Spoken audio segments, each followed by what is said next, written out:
రావు గారి ఇల్లు. రావు గారి ఇల్లు అని చెప్పి ఎస్ఎస్ క్రియేషన్లో దానికి దగ్గర నేర్చుకుంటాకు వచ్చేవాడు వర్మ. ఆయన ఎవరు వర్మగా అంటే ఎందుకు క్లోజ్ ఏర్పడిందంటే మా సౌండ్ ఇంజనీర్ గారి అబ్బాయి కొద్ది ప్రత్యేకంగా కృష్ణరాజు గారు కొద్ది ప్రత్యేకంగా చూసేవాళ్ళం వర్మని. అట్లా చేసుకున్న తర్వాత నెక్స్ట్ శివ అనౌన్స్ చేశారు. చేసేటప్పటికి అప్పుడు దాకా ఏంటి షూ వేసుకోకూడదు, ఒక క్రమశిక్షణ ఉండేది. ఆఫీస్కి వస్తే షూ వేసుకోకూడదు, బయట ఉండాలి, ఏదో కొన్ని ఉండేవి. ఇక్కడ ఏమైపోయింది రూల్స్, ఇక్కడ ఏ రూలు లేదు అసలు. ఈయన వచ్చిన తర్వాత ఆయన ఏ రూలు పాటించాడంటే ఆ రూలే కాదు. ఇక అక్కడి నుంచి స్టడీ క్యాంప్లని అవని ఇవని ఈ పోర్ట్లని ఒరిజినల్ ఫైట్లని మళ్ళీ ఒక యాంగిల్లోకి వెళ్ళిపోయా. ఇక అక్కడి నుంచి వచ్చేసి కొత్తగా ఒకరోజు మేకప్ అంటే అంతకుముందు ఏముంది, ఏదో కొట్టంగానే అక్కడ చిన్న బ్లడ్ ఉండేది, ఊరికి అట్ట వేసేసేవాళ్ళం, అది అయిపోయింది. ఇప్పుడు అట్ట కాదు, అది కొడితే అది పెదిం పగిలిపోయినట్టే కావాలన్నాడు. ఎందుకంటే ఏదో కొత్త స్కీమ్ స్టార్ట్ చేశాడని చెప్పి మళ్ళీ అక్కడి నుంచి ఏంటి ఆలోచిస్తా, అది కొంచెం డిఫికల్ట్ ఏంటి ఆలోచిస్తున్నా అంటే మరి ఇదంతా ఏంటంటే అప్పుడు అట్లా కాదని ఆయన నాకు బుక్స్ ఇచ్చాడు. ఇవి ఈ మెటీరియల్ ఇది ఇచ్చాడు, బుక్స్ తెచ్చిచ్చి. అప్పుడు ఒక స్టూడెంటే మళ్ళీ స్టూడెంట్ మేకప్ స్టార్ట్ చేశాను. చేస్తూ దానికి ఎవరు కృష్ణవంశీ, శివనాగేశ్వరరావు అసిస్టెంట్ అంతా మా కామన్గా పరిగెత్తడం రావటం. కానీ ఆ సినిమా ఎలా చేసామో తెలియదు, అయిపోయింది, పెద్ద హిట్ కొట్టింది. ఇక్కడి నుంచి మళ్ళీ రాముతో ట్రావెల్ చేయాలి. ఆయన కెరీర్ బిగినింగ్ అయితే నాగార్జున గారికి ఇంకొక కెరీర్ టర్నింగ్ అది. అంటే నాగార్జున గారికి అప్పటికే ఉన్నాయి అనుకోండి, గీతాంజలి అంతకు ముందు రిలీజ్ అయినవి ఉన్నాయి కదా. ఒకే సంవత్సరం రిలీజ్ అయింది, 89గా శివ గీతాంజలి వరుసగా రిలీజ్. అక్కడి నుంచి ఈ రాము గారితో ట్రావెల్ చేయడం మొదలుపెట్టాం మా బ్యాచ్ అంతా. గుణశేఖర్ ఏమో హిందీ, ఈ కొంత హిందీ బ్యాచ్, తెలుగు బ్యాచ్, ఇట్లా అంతా ఇదంతా ఏమైపోయింది, ఇప్పుడు ఒక ఇంగ్లీష్ ప్రపంచం అయిపోయింది. ఇప్పుడు జాలీగా అందరూ ఎంజాయ్ చేయటం కానీ అంటే ఫ్రీ అనమాట. ఇప్పుడు అంతకుముందు దసరా వస్తున్నారు డైరెక్టర్ గారు అనగానే చేతులు కట్టుకొని, హీరో గారు వస్తున్నారు చేతులు కట్టుకొని, మనకు ఒక గురువులు ఉండేది. ఇదేమైపోయింది ఫ్రీ బర్డ్. ఇక ఆయనతో ట్రావెల్ చేస్తూ అన్నీ ఆయన ఫ్రీగా ఉండటం అనేది బాగా హాయిగా ఉంటుంది కదా. హాయిగా ఉంటుంది, ప్లస్ దాంట్లో మనం నేర్చుకుంటానికి అవకాశం ఎక్కువ ఉంటుంది, ఎక్కువ పని నేర్చుకుంటానికి. ఇప్పుడు అంతే కదా, పంచి పైలిపోయిందంటే ఫస్ట్ టైం శివ టైంలో ఆడు నెక్కల్ డస్ట్తో కొడితే ఇక్కడి నుంచి ఇక్కడ పైలిపోతుంది. ఇండస్ట్రీ పరిచయం చేసింది నేనే, ఓహో ఇట్లా కూడా వేయచ్చు అని. ఆ తర్వాత రాత్రి సినిమాలు, ఆ సినిమాలు, ఈ సినిమాలు, మరి అన్నమయ్య సినిమాలు ఇవన్నీ చేశానంటే రామదాస్ కానీ మన అన్నమయ్య గెటప్ రాఘవేంద్ర గారు. అప్పుడు నాగార్జున గారు వయసు అంతా ఏంటి, అంత 90 years. భయపడ్డా. వైట్ అండ్ మొత్తం వైట్ వేసి మేకప్ విగ్గు లేదు, ఓన్లీ కలర్ విగ్గు పెట్టలేదు అసలు, వాడలేదా అన్నమయ్యకి? ఫస్ట్ హాఫ్ లేదు విగ్గు, సెకండ్ హాఫ్ క్లైమాక్స్లో ఉంటుంది. మిడిల్ ఏజ్ వచ్చినప్పుడు పెట్టాల్సి వచ్చింది, అంటే అది ముందుకు లాగి మళ్ళీ అదే వస్తే బాగోదు, క్రాఫ్ట్ లాగా ఉండకూడదు కదా. అందుకని సెకండ్ మిడిల్ ఏజ్కి వచ్చేటప్పటికి పెట్టాల్సి వచ్చింది. మళ్ళీ అదే దాన్ని మళ్ళీ క్లైమాక్స్లో చేయాల్సి వచ్చింది. ఆయనకి ఇప్పటికి కూడా విగ్గు పెట్టేది ఏం లేదు, అంతా ఓన్ ఎయిర్ బ్రహ్మాండంగా ఉంటుంది ఆయన. అవును, ఆయనకు అవసరం లేదు కదా. ఒకవేళ క్యారెక్టర్ ఏమైనా డిమాండ్ చేస్తే ఇలా కనిపించాలని వాడి విగ్గే పెట్టలా. కొన్ని ఏదో వస్తే హెయిర్ ఎక్స్టెన్షన్ చేసేవాళ్ళు, సాంగ్స్ కూడా హెయిర్ ఎక్స్టెన్షన్ చేసేవాళ్ళు, అంటే హెయిర్ మీద హెయిర్ ఎక్స్టెన్షన్ చేసేవాళ్ళు. అవును, కొన్ని సినిమాలు కదా, అల్లరి అల్లుడా అట్లాంటి ఆయన ఓన్ హెయిర్ అండి, ఎక్కడ దాకా పెంచుకున్నాడు అప్పుడు ఆయన పెట్టి. హలో బ్రదర్ లేదు ఎక్స్టెన్షన్ లేదు, ఆయనతో ఓన్ హెయిర్. సో ఆయనతో ట్రావెలింగ్ అనేది నాగార్జున గారికి ఎన్ని సంవత్సరాలు మీ జర్నీ? శివ దగ్గర నుంచి అండి అప్ టు మొన్న రగడ దాకా, సాయిబాబా దాకా, షిర్డీ సాయిబాబా దాకా, శివ దగ్గర నుంచి స్టార్ట్ షిర్డీ సాయిబాబా. 89 నుంచి ఆయనతో మొదలైంది జర్నీ. సో నాగార్జున గారితో అంటే ఆయనతో కలిసి ట్రావెల్ అయ్యేటప్పుడు సో మర్చిపోలేని ఏదన్నా? మర్చిపోయిన సంగతి ఏమున్నాయండి, ప్రతి క్షణం మర్చిపోలేను, చెప్పడానికి ఏం లేదు. కానీ నన్ను అసలు ఒక మేకప్ మ్యాన్గా చూసేవాడు కాదు ఆయన కానీ వాళ్ళ ఫ్యామిలీస్ కానీ అందరూ కూడా అదే మర్చిపోలేను, అది బయటికి చెప్పలేను. అదంటే ఒక కుటుంబంలో మనిషిలాగా చూసేవాళ్ళు మనిషిలాగా అంటారా? చూసి అవి బయటికి చెప్పే ఇది కాదండి. అది బయటికి చెప్పాలంటే చాలా అంటే ఉంటాయండి. మీకు కేవలం మేకప్ మ్యాన్ అంటే నెల జీతం ఇవ్వటం అంతటితో అట్లా కాకుండా ఈ వేరేగా ఇంకెట్లా ఉండేది? నేను ఏం అడిగినా చేసేవాళ్ళు వాళ్ళు. మాకేదో జీతం, వీడి పనివాడు, వీడికి జీతం ఇస్తున్నాము అట్లా లేదు. ప్రొడ్యూసర్ల దగ్గర తీసుకునేవాళ్ళం కాదు. నేను మాకు మా బాబే ఇచ్చేవాడు డబ్బులు సినిమాలకు, అంతేగాని ప్రొడ్యూసర్లు పేమెంట్ తీసుకుంటాం అది ఉండలేదు. మరి ఇప్పుడు అంటే ఆయన సినిమాలు కాకుండా వేరే వేరే సినిమాలు సినిమాలకైనా ప్రొడ్యూసర్లు డబ్బులు తీసుకోము మేము. నేను తీసుకోవాలి ఎంత మట్టుకి. అవునా? నేననేది హీరో ఆయన కాకుండా వేరే సినిమాలు చేశారు కదా, వాటికైతే వాటికి చీఫ్గా అయితే తీసుకోవాలి కదా. కుర్రోళ్ళ అస్టేట్లకి ఇష్టం అవి మామూలే. ఆయన పర్సనల్గా ఆయన పర్సనల్ పేమెంట్స్ వేరే ఉంటాయి ఆయన చేసినందుకు పర్సనల్గా. అంటే మీకు ఏదన్నా అవసరమైతే నువ్వు ఆఫీస్కి వెళ్ళి తీసుకోవచ్చు, అదేం అంతే.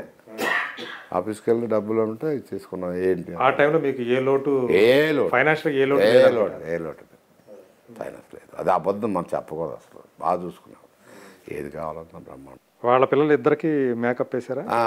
ఇద్దరికి అందరికీ ఆల్మోస్ట్ అందరికీ. ఒక సుప్రియ గారికి, సుమంత్ బాబు గారు తప్ప అందరికీ వేసారు. ఇప్పుడున్న జనరేషన్ అందరూ ఆయన వేసారు. చైతన్యకి వేసారు. చైతన్యకి ఫస్ట్ ఎప్పుడు వేసారు? పూరి జగన్ ఫస్ట్ పూరి అనుకున్నాం, అప్పుడు మేకప్ టెస్ట్ చేసాము. తర్వాత దిల్ రాజు గారి సినిమా జోష్. మా చోటా మాలిక్ ఏమో ఫస్ట్ ఫిల్మ్ రిలీజ్ అయిన ఫస్ట్ ఫిల్మ్ అదే కదా, జోషే కదా. బడా మాలిక్ అంటా నేను. ఎవరిని? చైతన్యని. నేను చైతన్య బాబు అని పిలవను. ఎందుకు వాళ్ళిద్దరు బడా మాలిక్ చోటా మాలిక్ అంటే నాకు ఇష్టం అంతే. వాళ్ళు బడా మాలిక్ చోటా మాలిక్ అంట. చోటా మాలిక్ అంటే అఖిల్ బాబు. అఖిల్కి ఏ సినిమాకి వేసారు? అదే మనం ఫస్ట్ చేసింది గెస్ట్ అపీరెన్స్. సో అట్లా ఆ ఫ్యామిలీలో వచ్చిన ఆ ఇద్దరు హీరోలకి ఫస్ట్ మేకప్ మీరే. సుశాంత్కి వేసారు. తర్వాత ఇప్పుడు కళ్యాణ్ రామ్ కానీ చౌదరి గారు ఇచ్చారనుకో, మన చౌదరి గారు ఆయన అందరూ కొత్త హీరోయిన్ అందరూ కొత్త వాళ్ళు పెడతాడు.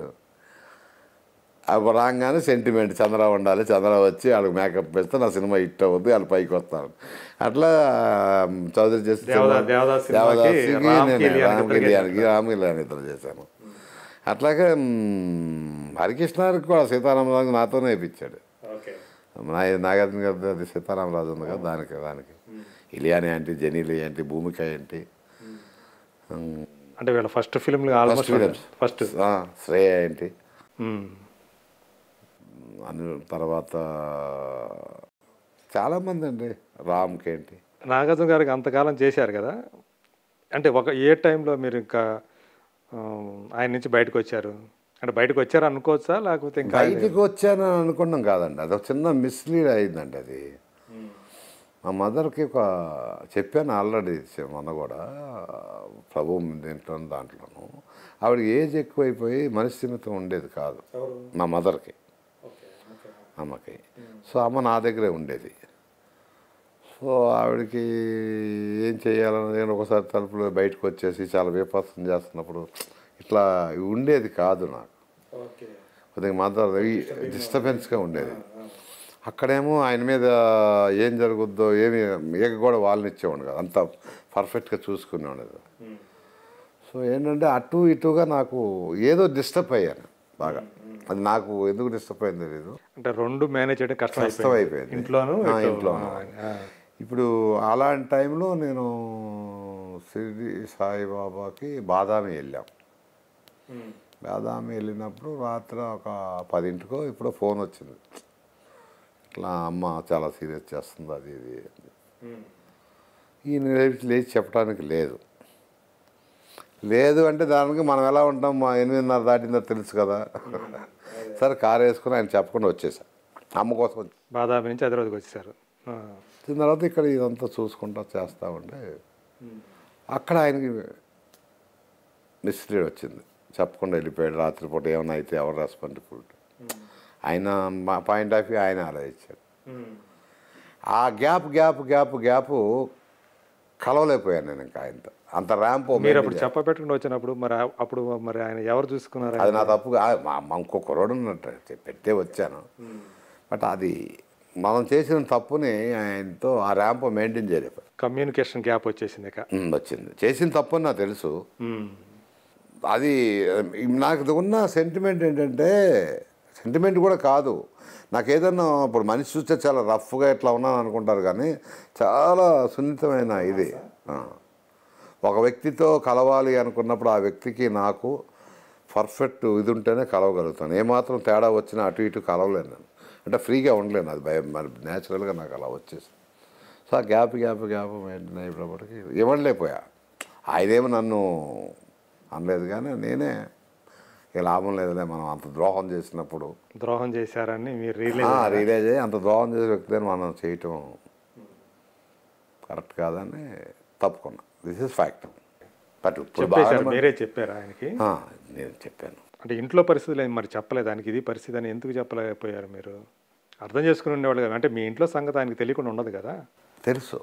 తెలుసు కానీ ఇంత స్ట్రగుల్ ఉందని తెలియలేదు. మీరు కూడా చెప్పలేదు. స్ట్రగుల్ ఉంటుంది అంటే ఎందుకు వెళ్ళకుండా ఉంటాడు.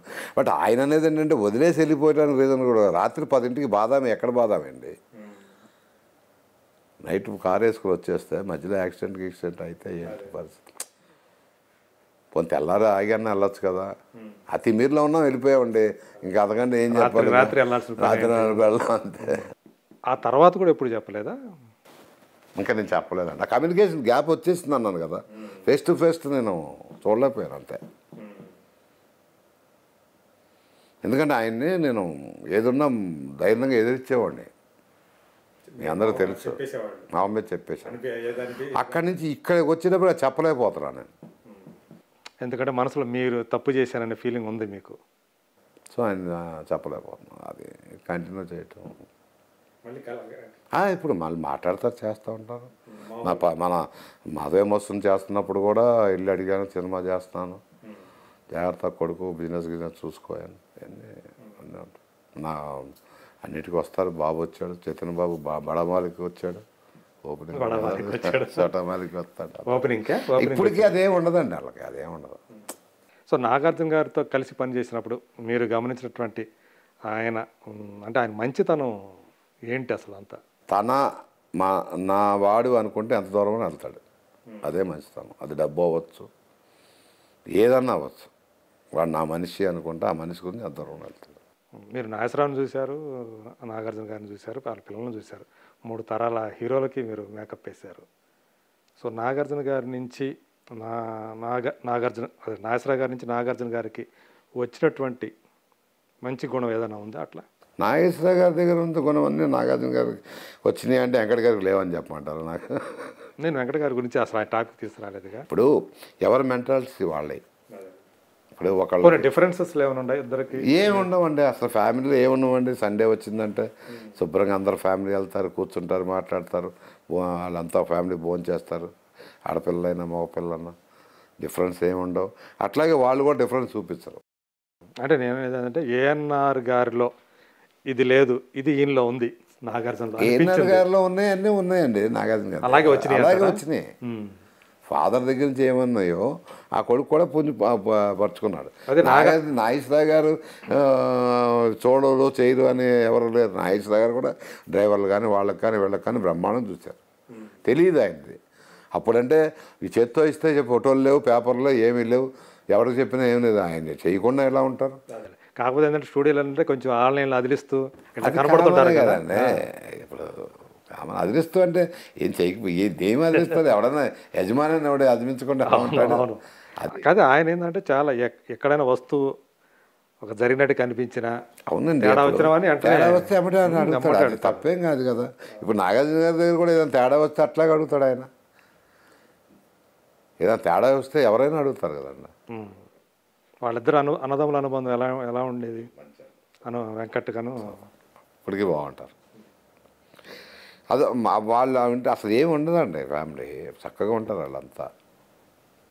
యాక్చువల్గా ఆదిత్య కూడా వస్తాడేమో అని అనుకున్నారు. బాగుంటాడు కదా అబ్బాయి, బాగుంటాడు, కానీ అతను రేసెస్ అవి అలవాటు కదా. ఒకళ్ళకి ఇంట్రెస్ట్ ఉండదు, ఒకళ్ళకి ఇంట్రెస్ట్ ఉండదు. మొన్న ఏదో ఇంటర్వ్యూలో చూశాను, చేయమని అడిగినా కూడా చేయను అన్నాడు అంట కదా ఆదిత్య. అవును. సో మీకైతే మనసులో ఉందా నాగార్జున గారి నుంచి అలా వచ్చేయటం అనేది? ఉందే కాబట్టి చెప్తున్నాను కదా. ఇప్పుడు మీ దగ్గర నేను పని చేయలేక వెళ్ళిపోయాను అంటే దాని అర్థం అదే కదా. This is my fact, my తప్పది. పంచాక్షరి మీరు ప్రొడ్యూస్ చేస్తామని అన్నప్పుడు ఆయన మీకు ఏమీ సలహా ఇచ్చారు అప్పుడు? నేను ఒక సినిమా సందర్భంలో ఒక కథ చేసుకొని డైరెక్షన్ చేద్దామని అని కూడా నేను ఆయనతో మాట్లాడా. అప్పుడే అప్పుడే డైరెక్టర్ అవుదాం అనుకున్నా. మన టైంలో చెప్పా ఆయనకి. చెప్పినప్పుడు తెక్కి పిలిచి నీకున్న మెంటాలిటీకి డైరెక్టర్గా పనికిరావు, చేయకపోతే వాళ్ళని తిడతావు, వాళ్ళు వెళ్ళిపోతారు, అవన్నీ జరిగే పనులు కాదు. సెట్లో పని అంతా చేస్తాను కదా, A to Z తెలుసు కదా నీకు, కింద ఫ్లోర్ దగ్గర నుంచి పై దాకా. ప్రొడ్యూసర్గా సెటిల్ అయితే ఆ బడ్జెట్ని కంట్రోల్ చేసి నువ్వు బాగా ప్రొడ్యూసర్గా సక్సెస్ అవుతావు. డైరెక్టర్గా కంటే ప్రొడ్యూసర్ అవ్వమని చెప్పారనమాట ఆయన. సో అలా చేసిన తర్వాత ఇక ప్రొడ్యూసర్గా అక్కడి నుంచి వేట మొదలుపెట్టి అనుష్కని అడగటం, ఆయన దగ్గరికి వెళ్ళటం, బ్రహ్మాండంగా చేయడానికి. అప్పుడు అరుంధతి అయిన రిలీజ్ అవ్వాలి అనుష్క గారి దగ్గరికి వెళ్ళినప్పుడు 2 years నేను అడ్వాన్స్ ఇచ్చి అన్ని చేసిన తర్వాత నా అదృష్టానికి ఆ అమ్మాయి సినిమాలన్నీ హిట్ అయినాయి. నా అదృష్టం అరుంధతి రావడం వల్ల పంచాక్షరి కూడా మేలు జరిగింది. 100% జరిగింది. అదే సముద్ర డైరెక్టర్ అంతేగాని అంటే మీకు అది ఆ సినిమా అనేది ఆర్థిక పరంగా లాభమైన? ఎక్సలెంట్ లాభం ఆ రోజుల్లో ఏంటంటే ఓన్లీ శాటిలైటే కదా, ఈ లేవుగా ఓటీటీలు ఇవన్నీ లేవు, థియేటరు ప్లస్ శాటిలైట్. కన్నడ మళ్ళీ ఒక లాంగ్వేజ్ కాదండి, దేశంలో ఉన్న లాంగ్వేజ్లు అన్నీ అమ్మా. 2 లక్షలకి 3 లక్షలకి 5 లక్షలకి 10 లక్షలకి అన్ని లాంగ్వేజ్కి అమ్మా. ఎవరో ఒకళ్ళు వచ్చేవాడు, సార్ ఒక 2 లక్షలు ఇస్తాను సినిమా ఇవ్వండి సార్, ఒరిస్సా 1 లక్ష రూపాయలు. అదే ఇప్పుడు ఈ కాలంలో ఉన్నట్టయితే ఓటీటీ కాలంలో రిలీజ్ అయినట్టయితే ఇంకా మంచి లాభం. ఈ కాలంలో ఉంటే అసలు వేరే ఉంటుంది కదండి. ఇప్పుడు నేను సినిమా తీసి ఏం చేయాలో తెలియక ఇప్పుడు చూస్తున్నా. అప్పుడు అనుష్క అప్పుడు అంటే చేస్తుంది, బాగా బిజీ ఆర్టిస్ట్ కదా, మీకు కాల్ షీట్లు ఇవ్వటానికి ఫస్ట్ కొత్త ప్రొడ్యూసర్ మీరు, అప్పటికే పరిచయం అనుకుంటా కదా మీకు బాగానే? అయ్యో ఎందుకు పని చేయాలి, 2-3 సినిమాలు పని చేయాలా, సూపర్కి చేశారు కదా. అవును, తర్వాత మాత్రం చేసింది కదా. అనుష్క గురించి ఏం చెప్తారు? ఎవరు చెప్పినా ఇప్పుడు ఆపరేషన్ లేకుండానే మోకాళ్లకు ప్లాస్మా ట్రీట్మెంట్, మీ ఆర్థోపెటిక్ సమస్యలన్నిటికీ రోబోటిక్ టెక్నాలజీ ద్వారా తక్కువ ఖర్చుతో శాశ్వత పరిష్కారం, ఫ్రీ కన్సల్టేషన్, ప్రతి ట్రీట్మెంట్ పై 20% డిస్కౌంట్. ఈ ఆఫర్ కొద్ది రోజులు మాత్రమే, త్వరపడండి. V9 hospitals 9281465842.